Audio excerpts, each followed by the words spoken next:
Peggy 16.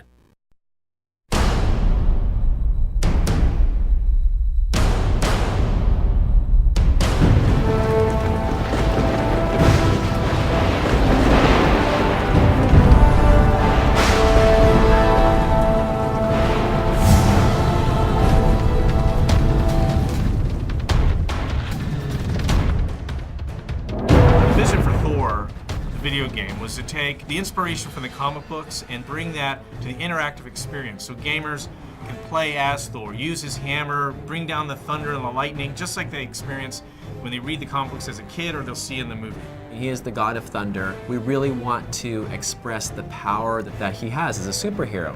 He's going against big demons and giant trolls scattered across the 9 worlds. The bosses of each of these worlds are these monstrous, titanic entities with all sorts of different powers capable of tremendous destruction. It's been great to take ideas and concepts, not just from the comics, but from Marvel themselves, building enemies that are worthy of Thor. The game is not a play the movie game. Our narrative is very different. We worked with Matt Fraction, who's one of the scribes for the Thor comic. When we first started talking about the music for Thor, Idon pulled together all the different concept art, the videos from the game. What we actually wanted the music to do is play like a thread that is tying the game together from a dramatic point of view.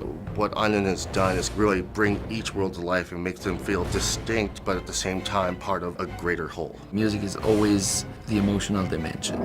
The Thor game is a real opportunity for gamers to finally get a chance to have a dedicated experience where they can play as Thor the entire way through and really get that sense again of being a god. The main part of the game is your melee combat. Using your hammer, he has many different combos, and then you also have your god powers. We work the god powers into the combos. He's got thunder, he's got wind moves, which are kind of his people mover, and then lightning, which is obviously one of the key iconic things about Thor.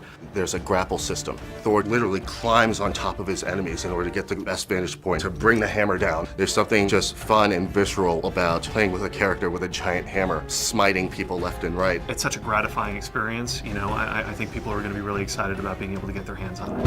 One of the key things to think about in terms of Thor God of Thunder for the Wii is it's not a port of the next-gen game. It is its own unique game. I don't think the Wii has ever had this kind of title on it before. It's much more action-driven. I want the player to be able to take away the feeling that they were able to wield the power of Thor. A young gamer can just enjoy swinging the Wii remote around, breaking things, and then a more hardcore gamer will be really impressed with the depth of the combat and the depth of the player progression. We've got a few unique levels that don't appear in the next-gen game. We've got our own unique flying levels, which are an entirely different form of gameplay. We feel that you get a better game out of building a project from the ground up rather than bringing it over from a different system. It's given us the opportunity to have unique characters, unique flight levels, and a completely unique ending to the game that features a new experience that you wouldn't get on any of the other consoles.